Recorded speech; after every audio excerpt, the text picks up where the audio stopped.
होते किती भक्तांनी लक्षात घ्यायची गोष्ट आहे की आपण स्वामींच्या कधी दरबारात गेलो, स्वामींच्या चरणांजवळ बसलो, भक्त म्हणून कधीच बसू नका. स्वामींच्या चरणांजवळ बसलात तर लेकरू म्हणून बसा. कारण की स्वामींना जर एखादी महिला स्वामींच्या चरणांसमोर बसत असेल, जर ती स्वामींना सांगत असेल तर तिने एवढाच शब्द बोलायचा आहे, स्वामी महाराज तुमची लेक तुमच्या चरणांजवळ बसलेली आहे. आणि ज्यावेळेस लेक शब्द माझा ब्रह्मांड नायक ऐकत असतो तर तिची झोळी म्हणून देत असतो. तुम्ही कधी बी अनुभव घ्या, तुम्ही किती दुःखात असाल त्याच बापाची उपमा माझ्या ब्रह्मांड नायकाला देऊन पहा. माझा ब्रह्मांड नायक जो एक बाप देऊ शकतो मुलीसाठी, तेच माझा ब्रह्मांड नायक देऊ शकतो. कारण की महाराजांच्या लीला या आनंद अक्कलकोट मध्ये चाललेल्या होत्या. प्रत्येकावर माझा ब्रह्मांड नायक कृपाच करत होता आणि प्रत्येकावर कृपेचा वर्षाव सुद्धा होत होता. एखाद्या भक्ताला जर त्यांनी जवळ केलं तर स्वामी महाराज त्याची कायम काळजी करत असे. का? कारण स्वामी सांगत असे तो माझा झालेला आहे, तो माझ्यामध्ये सामील झालेला आहे आणि जो माझा होतो त्याची काळजी करणं हे माझं काम आहे. आणि स्वामी काळजीच करत असे. आपण मंदिरात गेल्यावर आपल्या मनामध्ये येतं मी स्वामींना नारळ वाईल, स्वामींना 100 रुपये दानपेटीत टाकेल, दान धर्म करेल, स्वामी तुम्ही माझी अशी इच्छा पूर्ण करा, मी तुम्हाला हे देईल, मी तुम्हाला ते देईल. माझा ब्रह्मांड नायक कधीच घेण्यासाठी आलेला नाहीये. माझा ब्रह्मांड नायक एका लंगोटीवर आलेला आहे. महाराज ज्यावेळेस अक्कलकोटला होते भक्तांना सांगत होते माझ्याकडे काहीच नाही, फक्त माझी लंगोट आहे. आणि कधी कधी महाराज ती लंगोट सुद्धा फेकत असे आणि दिगंबर अवस्थेमध्ये अक्कलकोट मध्ये फिरत असे. महाराजांना द्यायचा असा तर तुमच्या मनातला भाव द्या, तुमच्या मनापासून विश्वासाने स्वामींचं नाव घ्या. ज्यावेळेस तुम्ही विश्वासाने आणि स्वतःच्या भावाने स्वामींना आवाज द्याल त्यावेळेस तो ब्रह्मांड नायक तुमच्या जवळीन उभा राहील. स्वामी कधीच काही मागत नाही हो, स्वामींना कधीच काही तुमचं नकोय. फक्त त्याच्या दरबारात गेले ना, मन शांत करून त्याच्याकडे बघा. ज्यावेळेस तुम्ही त्याच्याशी एकरूप व्हाल ना तर घरचे विचार आणू नका. माझं घरचं हे काम बाकी, मला घरी पोहोचलं पाहिजे, आज वेळ खूप झालेला आहे, मी खूप वेळ मंदिरात आहे. जर ते विचार कराल तर ब्रह्मांड नायक कधीच तुमच्यापर्यंत पोहोचू शकणार नाही. ज्यावेळेस ज्याच्याकडे जाल त्याचे होऊन जा. एखादा पिक्चर पाहिला तुम्ही गेलात, पिक्चरचं तिकीट काढतात आणि त्या पिक्चर मध्ये इतके एकरूप होऊन जातात का ज्या पिक्चरचा मेन जो हिरो असतो, जी हिरोईन असतो त्याच्यामध्ये स्वतःच प्रतिरूप बघायला सुरुवात करतात. आणि त्यावेळेस घरून फोन आला, काय डोक्याला ताण आहे, पटकन मोबाईल सायलेन्स करून देणार. ती एकरूपता आपली मंदिरामध्ये आणा ना. कारण की मी तर काही काही जणांचं खूप वेळ पहिल्यांदा माझ्या कथेमध्ये असं घडलेलं मी पाहिलं की स्वामींची कथा चालू असताना त्यांना स्वामींशी घेणंच नाहीये, फक्त त्यांच्या गप्पा चालू आहे काही काहींच्या. जर तुम्हाला गप्पच मारायची आहे तर मी म्हणतो सत्संगच करू नका, घरी मस्त टीव्ही बघा आणि आरामात राहा. कारण की भगवंताचं नाव घेताना तर जर तुम्ही एकरूप होत असाल, जो समोरचा जो एकरूप होतोय तर त्याला डिस्टर्ब करू नका. ही निगेटिव्ह शक्ती म्हटल्या जाते याला. तुमच्याकडून नाही होत तर दुसऱ्याला नका त्रास होऊ देऊ. कारण एखाद्याचं मन त्या स्वामींच्या चरणी लागतं आणि शेजारच्याला ते कौतुक लागतं आणि तो घडी घडी हसत राहतो, बोलत राहतो, फोन मध्ये पाहत राहतो. त्यामुळे समोरच्याचं मन हे विचलित होत असतं. मग आपण कथेला बसून स्वामींचं सत्संग गाऊन काहीच फायदा नाहीये. आपण जो 1 तास स्वामींसाठी देऊ शकतो तो सुद्धा देऊ शकत नाही तर काहीच उपयोग नाहीये. जर आपण सकाळपासून ज्या स्वामींच्या चरणांच्या पादुकांची वाट पाहत होतो, माझ्या ब्रह्मांड नायकाच्या चरण पादुका येणार, मी त्यांचं दर्शन घेणार, त्याच्या चरणांवर लीन होणार, पण लीन होईन याच्या आधीच माझं मनच लागत नाही तर ते लीन होऊन उपयोग नाहीये.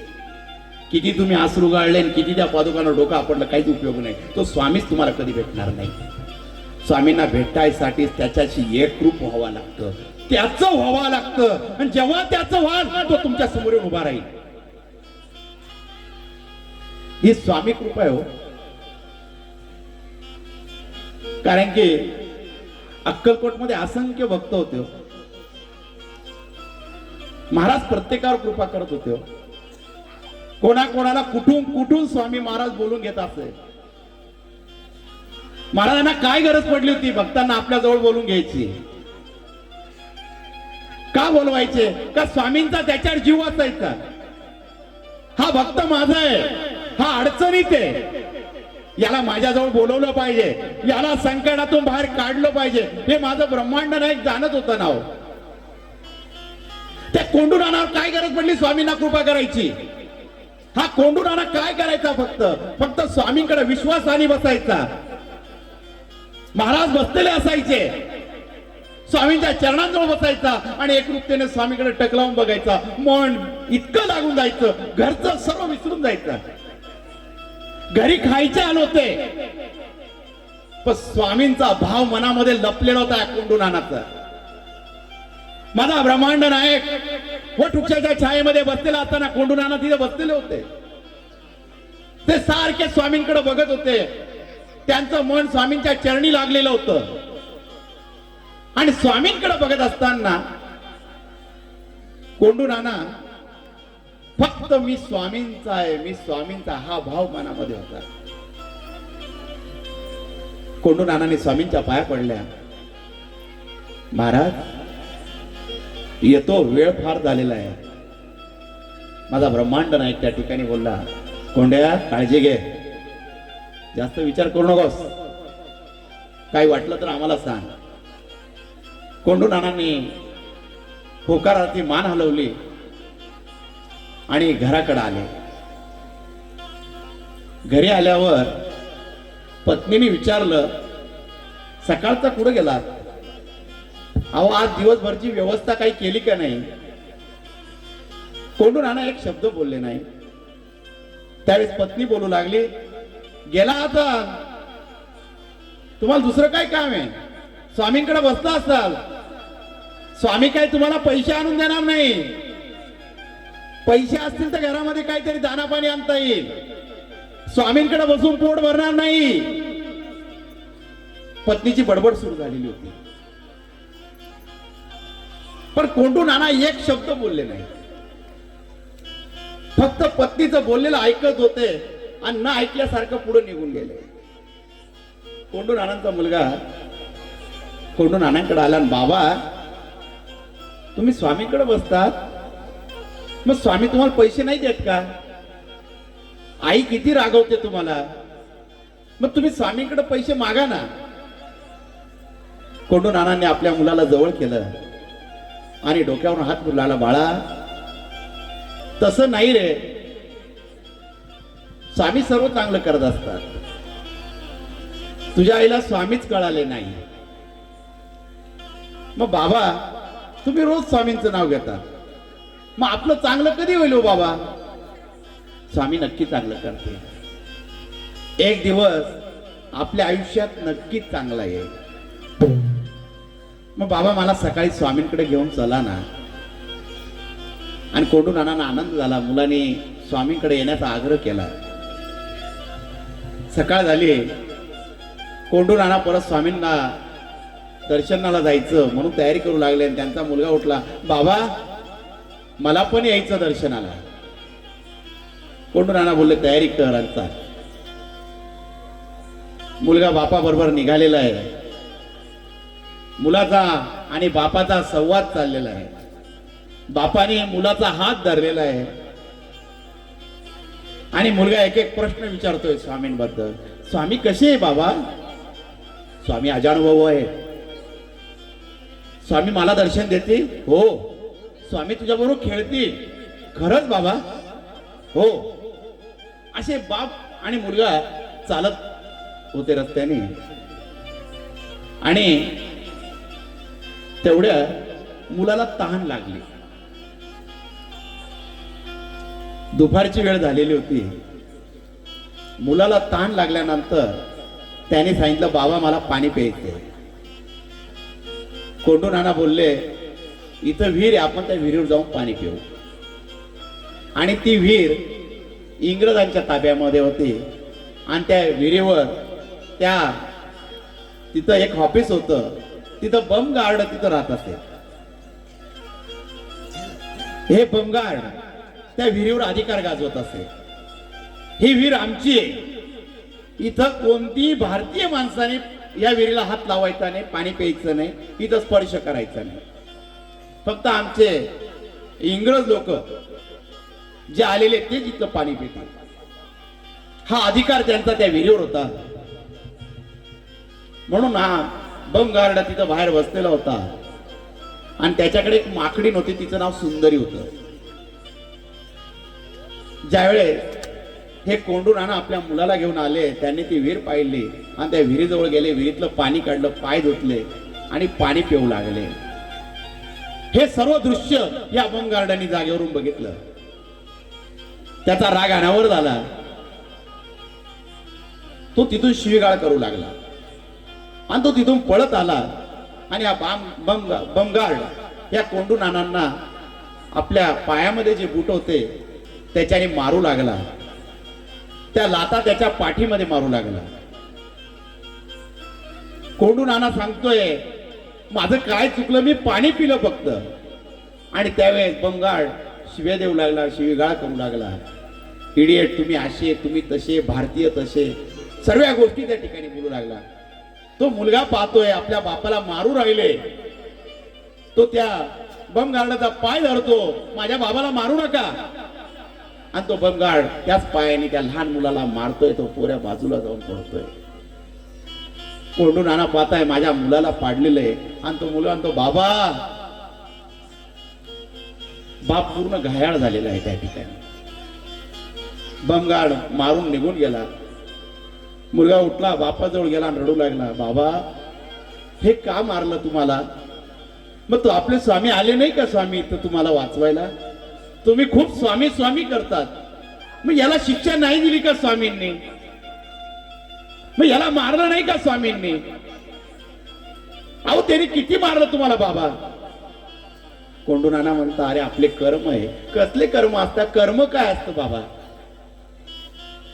मुलगा बापाला उठवतोय आणि कोंडू नाना मुलाच्या डोक्यावरून हात फिरवत आहे. आणि तो लहान मुलगा बापाच्या तोंडावरून हात फिरवतोय. बाबा असं का झालं सांगा ना बाबा. तुम्ही म्हणता स्वामी प्रत्येक ठिकाणी आपली काळजी करत असतात, मग आज काळजी का केली नाही बाबा? तुम्हाला वाचवलं का नाही बाबा? कोंडू नानांकडे निशब्द त्या ठिकाणी उभे होते. चालू लागले मुलाचे एक एक प्रश्न चालू राहिले. आणि त्यावेळेस तो बोलला, बाबा आपण स्वामींकडे नाही जायचं, आपण घरी जाऊया. कारण की आपल्या स्वामींकडे जात असताना त्याने तुम्हाला मारलं बाबा, मी नाही येणार त्या स्वामींकडे बाबा. कोंडू नाना म्हणता, आपण स्वामींकडे जाऊया. आणि माझा ब्रह्मांड नायक त्यावेळेस कोंडू नानांचं नाव घेत होता, माझा कोंड्या येतोय, माझा कोंड्या येतोय. कोंडू नाना काही क्षणापूर्वी अक्कलकोट मध्ये आले. स्वामी एकदम शांत बसलेले. कोंडू नाना स्वामींकडे बघताय, जसं काही झालंच नाही असं स्वामींना दर्शवताय. ज्यावेळेस स्वामींना ते दर्शवत असताना हा जो कोंडू नानांचा जो मुलगा होता, हा स्वामींकडे तोंड फुगून स्वामींकडे रागात बघत होता. आणि स्वामी त्याच्याकडे बघत होते आणि हसत होते. आणि तो स्वामींकडे रागात बघत असताना स्वामी त्याला म्हणता, ए कोंड्या, तुझ्या बरोबर इकडे वाढा. कोंडू नाना मुलाला असे पुढे ढकलताय, तो जात नाही, मी जाणार नाही. मग त्याचा हात धरून स्वामींकडे आणताय. स्वामींजवळ ज्यावेळेस आणलं, स्वामी एकच म्हणतात, माझ्या बरोबर लंगडी खेळतो का? लंगडी खेळतो माझ्या बरोबर? आणि स्वामी लंगडी खेळू लागले त्या मुलासोबत.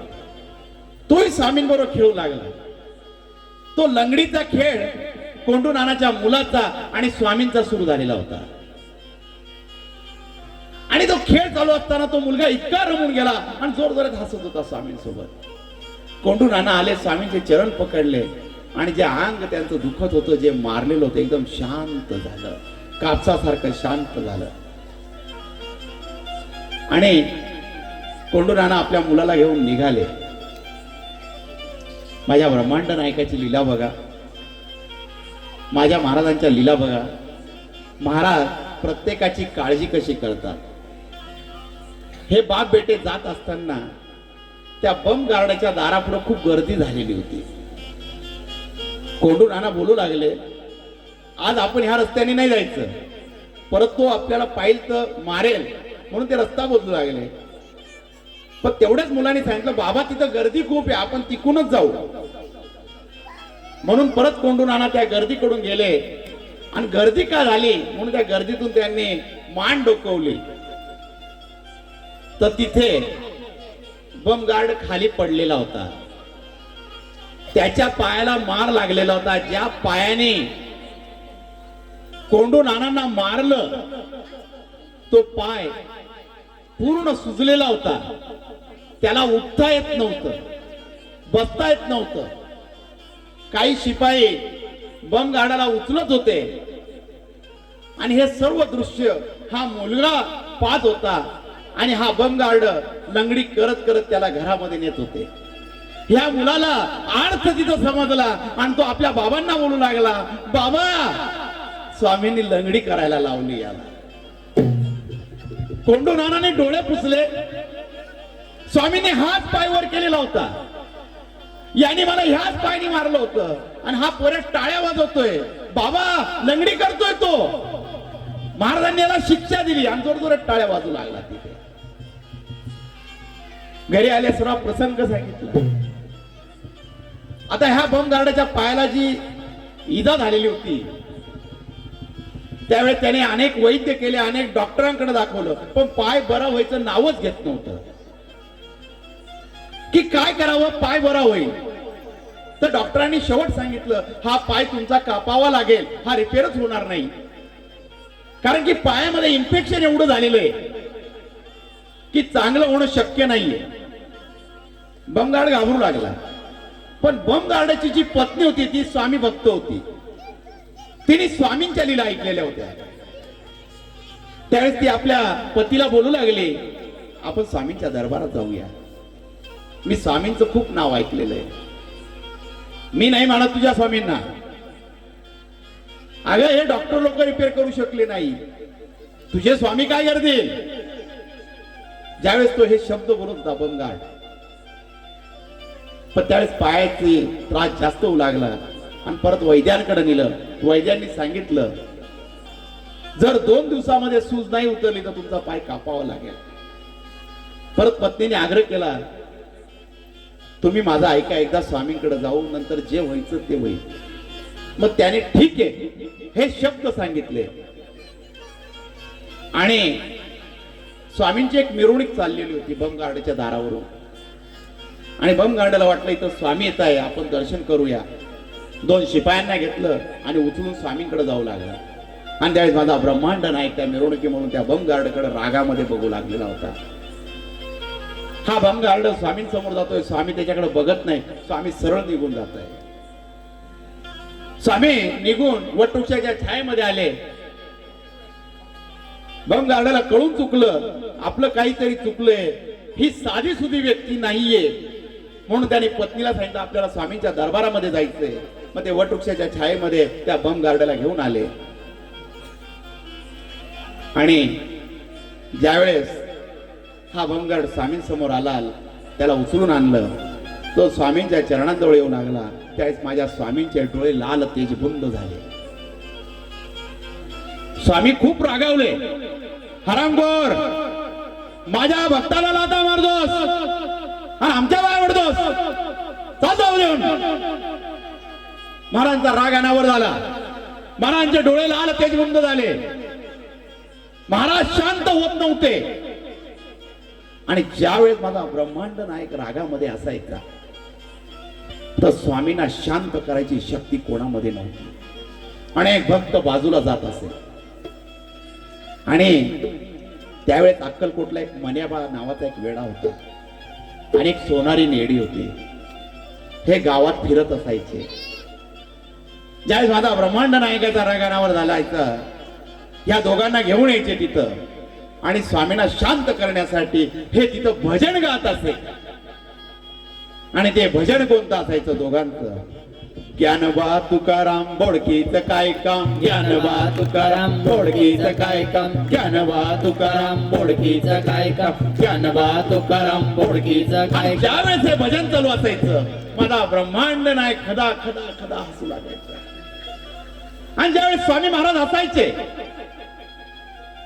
आणि त्यावेळेस हा बंगाड स्वामींना विनंती करत होते. स्वामी बोलले, ज्यावेळेस तू माझ्या भक्ताची माफी मागशील तेव्हा आम्ही तुम्हाला क्षमा करू. बंगाड विचारू करू लागला की माझ्याकडून अशी काय चुकी झाली. आणि तेवढ्यात कोंडू नाना आपल्या मुलाला घेऊन स्वामी समोर येत आहे. आणि ज्यावेळेस आल्यावर हा मुलगा त्या बमगार्डकडे रागात पाहतोय आणि स्वामींना सांगतोय, बाबा यांनी माझ्या बाबांना मारलेलंय, याला सोडू नका. तो लहान मुलगा स्वामींना सांगतोय.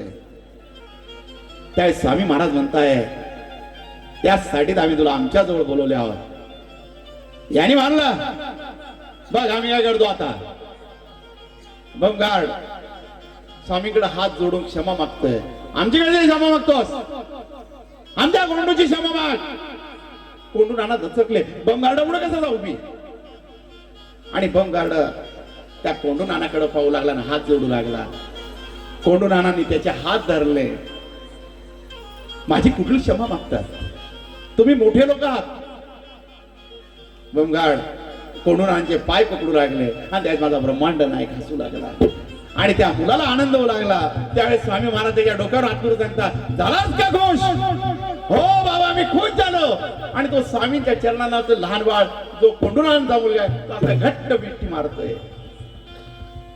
त्या स्वामी महाराज सांगताय त्या बमगार्डला, आमच्या भक्ताला जोही त्रास देईल, आमच्या भक्तासाठी जोही कष्ट देईल, आम्ही त्याला सोडणार नाही. आमचा भक्त कुठे बी असो, आम्ही त्याच्या सोबत आहोत. तू समजू नकोस.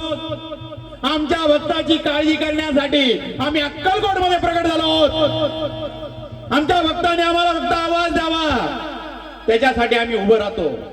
आम्ही सदैव त्याच्या पाठीशी उभे राहतो. कोंडू नानाला पश्चाताप झाला होता आणि आपल्या बमगार्डांना पश्चाताप झालेला होता.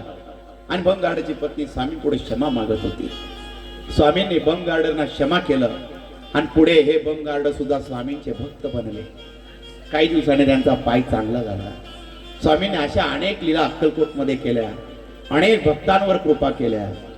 फक्त प्रत्येक भक्ताचं मन त्यांनी जुळून घेतलं आणि त्या भक्तांवर स्वामी महाराजांनी कृपा केल्या. स्वामींनी ज्यावेळेस देहत्याग केला आणि देहत्याग केल्यानंतर सर्व भक्त मंडळी अक्कलकोट मध्ये रडत असताना माझे स्वामी महाराज शेवटचे शब्द सांगून गेले होते, हम गया नहीं हम जिंदा है. मी गेलेलो नाहीये, मी आज भी जिवंत आहे. माझ्या भक्तांसाठी मी पादुका ठेवून जातोय. जोही भक्त माझं नामस्मरण करेल, तोही कधी कष्टात असेल, दुःखात असेल, त्यांनी माझ्या पादुकांवर त्याचं मस्तक ठेवावं, त्याचं दुःख सांगावं. त्यावेळेस मी सूक्ष्म अवतारात त्या पादुकांमध्ये असेल आणि त्या भक्ताचं दुःख हरण मी सदैव करेल. त्या भक्ताच्या पाठीशी मी सदैव उभा राहील. भक्तांना स्वामी महाराज आशीर्वाद देत होते, प्रत्येक भक्ताचं कल्याण करत होते. आणि अक्कलकोटवासी श्री स्वामी समर्थ महाराज प्रत्येक भक्ताच्या पाठीशी उभे राहत होते.